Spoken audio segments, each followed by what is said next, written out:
Scientists used the tiny human brains grown from stem cells and were able to implant them into the brain of an adult monkey. This is a major leap forward for the field and for medicine. It also has given some ethicists the creeps. This research was performed in Japan and used cynomolgus monkeys as their model.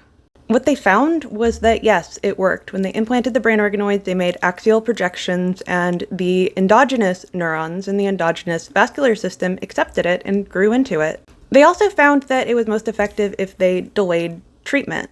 This is quite possibly because of rejection by the host. There's just too much inflammation immediately after injury.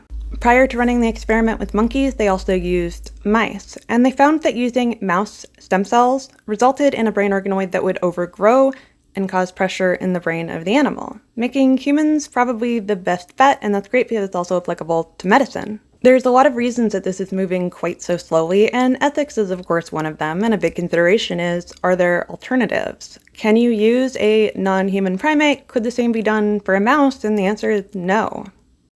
The reason that we haven't worked with chimpanzees is because they are much harder to keep in a laboratory and much more expensive. They can grow to over 100 pounds and live as long as 60 years, so shortening their life by giving them a stroke and experimental treatments is not exactly as ethical as using other models. They also take 15 years to mature. That's a long time to keep a lab animal for something that may not work. Another reason to wait is till our methods mature. Since that research was completed, we've also found that there are much better ways to make and keep brain organoids. For example, using fetal brain tissue results in better, longer, more sturdy brain organoids than using induced pluripotent stem cells, as most people do. They also found that you can continuously divide them in order to maintain the brain organoid culture, if you will.